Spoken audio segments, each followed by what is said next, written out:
Assalamualaikum warahmatullahi wabarakatuh. Kebetulan ngumpul-ngumpul tadi sama temen-temen sore, yang dibicarain cacing lagi. Kebetulan yang ngumpul teman-teman yang satu ternak cacing, yang satu mantan ternak cacing. Rada berdebat masalah, ayo ternak lagi, udah nyerah, ayo ternak lagi, udah nyerah gitu, antara dua orang. Kita jadi pendengar. Begitu aneh jadi pendengar, aneh pikir-pikir, ya tetap nimbrung sih, omongan jadi tetap nimbrung, bukan ngedenger aja. Yang dibahas intinya dalam pembicaraan tadi sore itu, yang dibahas antara dua pakan cacing. Yang satu karena dia kerjanya di PPSU. PPSU itu yang pasukan oranye di Jakarta tuh, yang pasukan bersih-bersih sampah tuh, dia pakan sampahnya banyak, pakan sayuran dia banyak. Jadi dia selama ini ternak cacing itu pakannya itu dari sampah-sampah itu dia bawa pulang sekarung, dikasih ke cacing, dibawa pulang sekarung, kasih ke cacing. Kalau yang satunya dia khusus cari dari kotoran sapi di pinggir-pinggiran Jakarta tuh, kayak di Cipondo, di daerah Bendungan Polor tuh masih ada yang ternak sapi. Nah tuh dia khusus ngambilin kotoran sapi tuh, kotoran sapi dia ambil tuh sekarung dia bawa. Kadang-kadang dia bawa pakai mobil bak, dia bawa kalau lagi ada duit dia bayar sopirnya aja, bayar bensinnya aja, sopirnya mah dia pakai temen. Kalau ya dia cerita aja tadi, intinya perbandingannya mana sih yang lebih menguntungkan, memberi makan cacing pakai sayuran, sampah sayuran, limbah sayuran, atau membeli pakai kotoran sapi. Kalau versi si yang PPSU nih, gue mah tiap hari pakan gak usah nyari, emang ada, gue tinggal pinggirin bawa pulang, ya dibawa pulang. Jadi lah kalau lu kan harus nyari sopir lagi, harus nyari mobil lagi, bayar bensin lagi, ya semacam itulah. Nggak mungkin kotoran sapi kita karung, kita taruh di motor, wah ilah baunya, benteknya gitu-gitulah. Nih kita bahas pakan dua peternak yang masing-masing tradisional. Jadi bukan peternak cacing yang sudah profesional, yang sudah pakan yang ada dalam skala besar, bukan. Ini skala rumahan aja. Nah, skala rumahan aja lumayan seru juga tadi perdebatannya. Lumayan seru perdebatannya antara pakan cacing limbah sayur sama yang kotoran sapi. Kohe lah, kotoran hewan lah kita sebutnya. Nah, dari perdebatan itu saya nengahin akhirnya. Bukan nengahin orang debat ribut sih, bukan. Cuman setiap pembicara mereka saya timpalin dengan kalimat-kalimat yang saya pikir rada bijak ya. Contohnya gini, kalau ternak cacing murni enggak mengharapkan pemasukan dalam waktu dekat, kalau versi saya tadi saya bilang, kalau ternak cacing enggak mengharapkan pemasukan dalam waktu dekat, pakai pakai sampah limbah sayuran, benar, saya bilang gitu. Benar, nggak apa-apa kan. Kalau sampah sayuran tuh becek.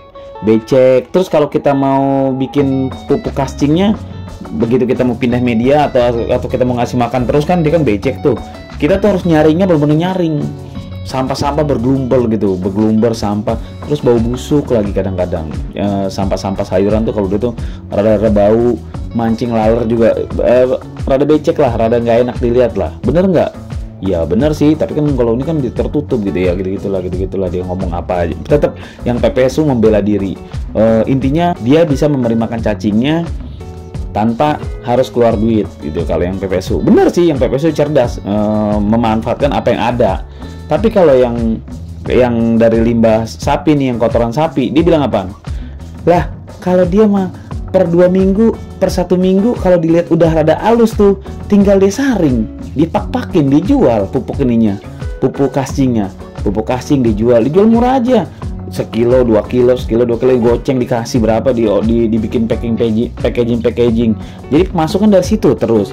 Cacing mah tuh, gue mah kagak ngarepin jual cacing. Dia bilang cacing mah jadi alat produksi untuk menciptakan cacing. Jadi yang gue jual cacingnya. Makanya dia berburunya kotoran si sapi. Kalau pakai limbah sayuran susah katanya. Mau jual pupuk cacingnya juga susah. Kadang-kadang kita harus jelimet kotorannya gitu, bau, bergerimbil gitu kata bahasanya gitu. Kalau dari kotoran sapi kan kalau udah maur, bubuknya itu enak dipegangnya, enak, halus semuanya, dipegang juga enak gitu, maksudnya rata gitu. Kalau nggak bergerimbel gitu, versi si satu. Nah, dari semua yang saya bahas itu, sekarang kita ambil kesimpulannya nih. Kesimpulannya gini pemirsa. Ketika kita ternak cacing, memang pilihannya dua. Mau fokus menghasilkan cacingnya, kalau yang PPSU ini benar, dia memanfaatkan limbah sayuran yang ada supaya beternak cacing tanpa modal. Jadi benar tuh, yang satu ternak cacing tanpa modal nih dengan limbah sayuran seadanya, dia murni beternak cacing. Kalau yang satunya tidak murni beternak cacing, benar membudidayakan cacing, tapi yang dijual bukan cacingnya. Kalau yang PPSU ini yang dijual cacingnya, kalau yang ini dijual pupuknya. Jadi cacingnya mah nggak dijual sama dia, biarin cacingnya tuh jadi alat produksi, jadi mesin pencipta pupuk. Nah, itu dua versi yang berbeda.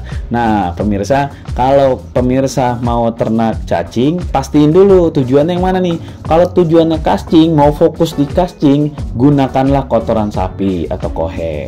Tapi kalau emang tujuannya memperbanyak cacing atau memang di sekitaran itu banyak limbah sayuran, pakai metode si orang PPSU ini. Jadi benar-benar murni ternak cacing, memperbanyak cacing. Cuma memang kalau bilang rada bau atau becek atau gimana, yang PPSU ini rada becek karena dia kan harus cacag apa semua kayak gitulah. Ya gitu aja pemirsa, jelas ya. Tujuannya apa? Kalau mau menghasilkan, kalau mau menjual pupuk casingnya pakai kohe. Kalau mau memperbanyak menjual cacingnya pakai si limbah sayuran. Gampang lah itu, gampang dicerna. Konten ini gampang dicerna. Intinya sama-sama ternak cacing, cuma beda yang mau dijual mana. Setiap yang mau dijual yang ini pakannya ini, yang mau dijual ini pakannya ini. Gitu aja deh gampangnya dah. Ya, berbagi nggak pernah rugi kalau nggak pernah berbagi. Usikum wa nafsi bitaqwallah, dan saya berwasiat kepada kalian semua agar selalu bertakwa di jalan Allah. Wassalamualaikum warahmatullahi wabarakatuh. Nah, itulah diskusi kita. Tulis di kolom komentar apa yang kamu pikirkan agar kita bisa mendiskusikannya lagi. Yang belum subscribe, jangan lupa subscribe dan aktifkan lonceng agar channel ini terus terbangun dan kamu menjadi yang pertama mendapatkan pemberitahuan video untuk diskusi-diskusi kita yang lebih seru lagi.